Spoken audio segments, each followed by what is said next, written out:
So ಜಾಸ್ತಿ ಯೋಚನೆ ಮಾಡಬಾರದು.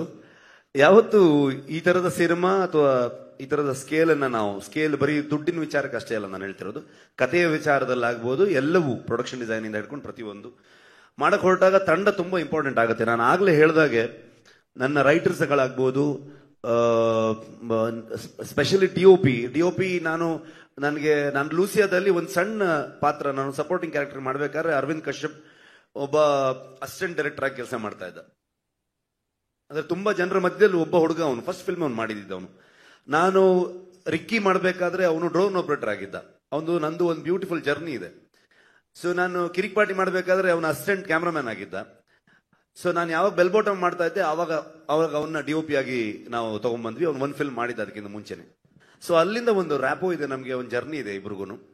ಸೊ ನಾನು ಯಾವತ್ತು ನನಗೆ ಅವ್ನು ಲಿಟ್ರಲಿ ನನಗೆ ಒಂದು ತಮ್ಮ ಅನ್ನೋ ತರದ ಒಂದು ಟ್ರೀಟ್ಮೆಂಟ್. ಬಿಕಾಸ್ ಅವನು ತುಂಬಾ ಸ್ಮಾರ್ಟ್, ಟೆಕ್ನಿಕಲಿ ಸೌಂಡ್, ಮತ್ತೆ ನಾನೊಂದು ವಿಷಯವನ್ನ ಹೇಳಿದ್ರೆ, ನಾವು ಆಸ್ ಎ ರೈಟರ್ಸ್ ಎಲ್ಲ ಸೇರ್ಕೊಂಡು ಡಿಸ್ಕಸ್ ಮಾಡಿದ್ರೆ ಯಾವತ್ತೂ ಅದನ್ನ ನೆಕ್ಸ್ಟ್ ಲೆವೆಲ್ ತಗೊಂಡು ಹೋಗುವಂತ ಥಾಟಲ್ಲೇ ಹೋಗ್ತಾನೆ. ಆ ತರದ ಟೀಮ್ ಮೇಟ್ಸ್ ಇರೋದು ನನ್ನ ಜೊತೆಗೆ. ಯಾವಾಗ ಇಂಥ ರೈಟರ್ಸ್ಗಳಾಗ್ಬೋದು, ಈ ತರ ಟೆಕ್ನಿಷಿಯನ್ಸ್ಗಳಾಗ್ಬೋದು, ಈ ತರ ಆರ್ಟಿಸ್ಟ್ಗಳಾಗ್ಬೋದು, ಇವರೆಲ್ಲರ ಒಂದು ಸಾಥ್ ಕೊಟ್ಟಾಗ ಇದೆಲ್ಲದಕ್ಕೆ ತುಂಬಾ ದೊಡ್ಡದಾಗಿ ಕಿರೀಟದ ಮೇಲೆ ಗರಿ ತರದಲ್ಲಿ ಈ ತರ ನಿರ್ಮಾಪಕರಿದ್ದಾಗ ಐ ಥಿಂಕ್ ನನ್ನ ಹೆಸರು ಕಾಣಿಸುತ್ತೆ, ನನ್ನ ಮಗ ಕಾಣಿಸುತ್ತೆ. ಅದ್ರ ಹಿಂದೆ ತುಂಬಾ ದೊಡ್ಡ ಶಕ್ತಿಗಳೇ ಇದ್ದಾರೆ. ಅವರೆಲ್ಲರಿಂದ ಸೇರ್ಕೊಂಡು ಆ ಸಿನಿಮಾ ಆಗತ್ತೆ, ಆವಾಗ ಮಾಡಕ್ಕಾಗತ್ತೆ ಅಂತ ಅನ್ಕೊಳ್ತೀನಿ ನಾನು. ಶೆಟ್ರೆ ನಮಸ್ತೆ. ಕಾರ್ತಿಕ್, ಕರ್ನಾಟಕ ನ್ಯೂಸ್ ಪೀಟ್ ಇಂದ. ದೈವಾರಾಧನೆಯಲ್ಲಿ ತುಂಬಾ ನಂಬಿಕೆ ಇಟ್ಟಿರುವಂತ ವ್ಯಕ್ತಿ ನೀವು. ಇತ್ತೀಚೆಗೆ ಆಗಿರುವಂತ ಅವಘಡಗಳ ಬಗ್ಗೆ ಏನ್ ಚಿಂತಿಸ್ತೀರಾ ನೀವು? ಅವಾಗಲೇ ಅದಕ್ಕೆ ಉತ್ತರ ಕೊಟ್ಟಿದ್ದೀನಿ ಅಂತ ಅನ್ಕೊಳ್ತೀನಿ.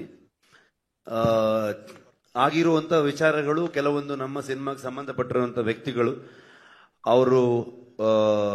ಅವ್ರಿಗೆ ಆತರ ಆದಾಗ ತುಂಬಾ ಬೇಜಾರಾಗುವಂತ ವಿಚಾರ. ಅದನ್ನ ಮುಂದೆ ನಿಂತ್ಕೊಂಡು ಅದನ್ನ ಶೋ ಆಫ್ ಮಾಡುವಂಥದ್ದು, ಮತ್ತೊಂದು ಮಾಡುವಂಥದ್ದು ಇಲ್ಲ. ತುಂಬಾ ಬೇಜಾರಾಗುವಂಥದ್ದು, ತುಂಬಾ ಮಿಸ್ ಮಾಡ್ಕೊಳ್ತೀವಿ ಇವತ್ತು. ಆದ್ರೆ ಅದು ಹೇಗೆ ನರೇಟಿವ್ ಸೆಟ್ ಆಯ್ತು ಅಂತಂದ್ರೆ, ಅದು ಶೂಟಿಂಗ್ ಅಲ್ಲೇ ನಡೀತು ಅನ್ನೋ ತರದಲ್ಲೆಲ್ಲ ಸೆಟ್ ಆಯ್ತು. ಆಕ್ಚುಲಿ ಶೂಟಿಂಗ್ ಎಲ್ಲ ನಡೀದೇ ಇರೋ ಸಂದರ್ಭದಲ್ಲಿ ಆಗಿರುವಂಥದ್ದು. ಆದ್ರೆ ನಮ್ಮ ಲಾಸೇ ಕೂಡ. ಅದಕ್ಕೆ ನಾನು ಎಕ್ಸಾಂಪಲ್ ನಿಮ್ಗೆ ಆ ತರ ನರೇಟಿವ್ ಅನ್ನ ಎಕ್ಸಾಂಪಲ್ ಇಟ್ಕೊಂಡೆ ನಾನು ಅವಾಗ ಹೇಳಿದ್. ನಮ್ಗೆ ಅಂದ್ರೆ ಅವಘಡಗಳು, ಅಪಘಾತಗಳು ಇದನ್ನ ಒಂದ್ ರೀತಿ ಹೋಗ್ತಾ ಇದ್ರೆ ನಾನೇ ಏನಾಗ್ತಿದ್ದೆ ಅನ್ನೋದು ನಿಮ್ಗೆ ಅವಾಗಷ್ಟೇ ಹೇಳಿದೆ. ನಾನು ಅದರಿಂದ ಆಚೆಗೆ ಬಂದೆ, ಅದನ್ನ ಬದುಕಿ ಬಂದಿದ್ದೀನಿ ಅಂತಂದ್ರೆ, ಅಥವಾ ನನಗೇನು ಆಗಿಲ್ಲ, ಅಥವಾ ನನ್ನ ಇಡೀ ತಂಡದಲ್ಲಿ ಯಾರಿಗೂ ಏನು ಆಗದೆ ಎಲ್ಲರೂ ಇಷ್ಟು ಜನರು ಇಷ್ಟು ವರ್ಷ ಕೆಲಸ ಮಾಡಬೇಕಾದ್ರೆ, ಸರ್ವೇ ಸಾಧಾರಣದಲ್ಲಿ ಒಂದು ಸಣ್ಣ ಫಂಕ್ಷನ್ ಮಾಡ್ತಿರ್ಬೇಕಾದ್ರೆ ಏನಾದ್ರೂ ಹೆಚ್ಚು ಕಮ್ಮಿ ಆಗತ್ತಿರುತ್ತೆ. ಅಂತದ್ದು ಇರ್ಬೇಕಾದ್ರೆ ಇಡೀ 3 ವರ್ಷ ನಾವು ಕೆಲಸ ಮಾಡ್ಬೇಕಾದ್ರೆ ನಿಜವಾಗ್ಲೂ ಆ ದೈವ ಶಕ್ತಿ ನಮ್ಮ ಹಿಂದೆ ನಿಂತು ನಮ್ಮ ಇಡೀ ತಂಡವನ್ನ ಇಲ್ಲಿವರೆಗೆ ಮುನ್ನಡೆಸ್ಕೊಂಡು ಬಂದಿರಲಿಲ್ಲ ಅಂದ್ರೆ ಖಂಡಿತವಾಗ್ಲೂ ಈ ಸಿನಿಮಾ ಕಂಪ್ಲೀಟ್ ಮಾಡಕ್ ಆಗ್ತಿರ್ಲಿಲ್ಲ. ಅಷ್ಟು ಟಾಸ್ಕ್ಗಳಿತ್ತು ನಮ್ಗೆ, ಅಷ್ಟು ಎಫರ್ಟ್ ಹಾಕ್ಬೇಕಾಗಿತ್ತು. ಹಗಲು ರಾತ್ರಿ ನಾವು ಫೇಸ್ ಮಾಡಿರೋದು ಏನ್ ಗೊತ್ತಾ, ಅದು ಮಾಧ್ಯಮದಲ್ಲಿ ಕೂತು ಒಂದು ಮೀಡಿಯಾ ಮುಂದೆ ನಾವು ಅದನ್ನ ಹೇಳೋದಕ್ಕೆ ಪದಗಳಿಲ್ಲ. ಅದಕ್ಕೆ ನಮ್ಮ ಅನುಭವಕ್ಕಷ್ಟೇ ಬರ್ಬೇಕದು. ಹಾಗಾಗಿ ಎಲ್ರಿಗೂ ಎಕ್ಸ್ಪೀರಿಯನ್ಸ್ ನೀವು ಕೇಳಿದ್ರೆ ಫ್ರೇಮ್ ಮಾಡೋಕ್ಕಾಗಲ್ಲ ಅದನ್ನ. ಐ ಥಿಂಕ್ ನಾನೇ ಎಕ್ಸಾಂಪಲ್ ಅದಕ್ಕೆ.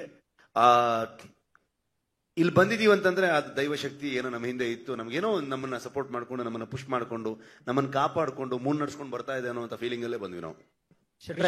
ಈಗ ಕಾಂತಾರ ಬಂದಾಗ ಶೆಟ್ರ ಇಲ್ಲಿ ಫ್ರೆಂಡ್ ಕಾಂತಾರ ಬಂದಾಗ ಅಷ್ಟು ದೊಡ್ಡ ನಿರೀಕ್ಷೆ ಆಗುತ್ತೆ ಅಂತ ನಿಮ್ಗೂ ಕೂಡ ಗೊತ್ತಿರಲಿಲ್ಲ.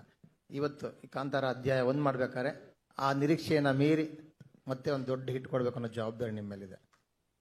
ಅದ ನಿಟ್ಟಿನಲ್ಲಿ ಯಾವ ರೀತಿ ಇತ್ತು ನಿಮ್ ಕೆಲಸ, ತಯಾರಿ? ಮಂಜಣ್ಣ, ನನ್ನ ಫಸ್ಟ್ ಪ್ರೆಸ್ ಮೀಟ್ ಇಂದ ನೋಡ್ತಾ ಇದ್ದೀರಾ. ಅವತ್ತಿಂದ ಹೇಳಿದ್ದು 2 ವಿಷಯ. ನಾನು ಎಕ್ಸೈಟ್ಮೆಂಟ್, ಎಕ್ಸ್ಪೆಕ್ಟೇಷನ್ ಎರಡೂ ಇರಲ್ಲ ನನಗೆ. ನನ್ನ ಕೆಲಸ ಕಂಟೆಂಟ್. ಒಂದು ಡೇಟ್ ಕೊಡ್ತಾರೆ ಪ್ರೊಡ್ಯೂಸರ್, ಆ ಡೇಟಿಗೆ ನಾವಲ್ಲಿ ಅಪ್ಲೋಡ್ ಮಾಡಬೇಕು. ಅದಕ್ಕೆ ನನ್ನ ಇಡೀ ತಂಡ ಇವತ್ತು 38 hours 48 hours ಹಿಂಗೆ ನಿದ್ದೆ ಬಿಟ್ಟುಕೊಂಡು ಕೆಲಸ ಮಾಡ್ತಾ ಇದ್ದಾರೆ ಕಂಟಿನ್ಯೂಸ್ ಆಗಿ. ಅದು ಮುಗಿದ ಮೇಲೆ ನಮ್ದು ಯಾರ್ದು ಅಲ್ವೇ ಅಲ್ಲ ಸಿನಿಮಾ, ಕಂಪ್ಲೀಟ್ಲಿ ಜನರದ್ದು. ಅವ್ರು ಹೇಗೆ ತಗೊಳ್ತಾರೆ ಅನ್ನೋದನ್ನೇ ನಾವು ಕಾಯ್ತಾ ಇರ್ತೀವಿ ಅಷ್ಟೇ. ಅವ್ರಿಗೆ ಏನ್ ಅನ್ಸುತ್ತೆ ಅನ್ನೋದನ್ನೇ ಕಾಯ್ತಾ ಇರ್ತೀವಿ ನಾವು. ಆ ವಿಷಯದಲ್ಲಿ ಒಂದು ಕಾತುರತೆ ಇರುತ್ತೆ ನಮ್ಗೆ. ಯಾವ ತರದಲ್ಲಿ ತಗೊಳ್ತಾರೆ ಈ ಫಿಲ್ಮ್ನ, ಇದ್ರ ಬಗ್ಗೆ ಏನ್ ಕ್ರಿಟಿಕ್ಸ್ ಬರ್ಬೋದು, ಎಷ್ಟು ಇಷ್ಟಪಡ್ಬೋದು, ಯಾವ್ದೆಲ್ಲ ವಿಷಯಗಳು ಇಷ್ಟ ಆಯ್ತು ಅವ್ರಿಗೆ, ಯಾವ ತರದಲ್ಲಿ ನೋಡಿದ್ರು ಆ ಫಿಲ್ಮ್ನ ಅನ್ನೋ ತರದ್ದು ಇರುತ್ತೆ. ಬಿಟ್ರೆ ಬೇರೆ ಯಾವುದೇ ಆಂಗಲ್ ಅಲ್ಲಿ ನಾನು ಯೋಚನೆ ಮಾಡೋದಕ್ಕೆ ಹೋಗೋದೇ ಇಲ್ಲ. ಸೊ ಮತ್ತೆ ಅದೊಂದು ಬರ್ಡನ್ ಆಗ್ಬಾರ್ದು, ಒಂದು ಜವಾಬ್ದಾರಿ ಆಗ್ಬೇಕಷ್ಟೇ. ನಾವು ಕೆಲಸ ಮಾಡ್ತಾ ಆಸ್ ಅ ಪ್ರೊಡಕ್ಷನ್ ಹೌಸ್ ಈ ಸಿನಿಮಾನ ಹೇಗೆ ಶೆಪಪ್ ಮಾಡಬೇಕು ಅನ್ನೋದನ್ನ, ಹೇಗೆ ಮೌಂಟ್ ಮಾಡ್ಬೇಕು ಅನ್ನೋದೊಂದು ಐಡಿಯಾ ಇರುತ್ತೆ. ಆಸ್ ಅ ಟೀಮ್ ನಮ್ಗೆ ಈ ಸಿನಿಮಾನ ಯಾವ ತರದಲ್ಲಿ ತರಬೇಕು ಅನ್ನೋದನ್ನ ಒಂದು ಐಡಿಯಾದಲ್ಲಿ ಹೋಗ್ತೀವಿ ನಾವು.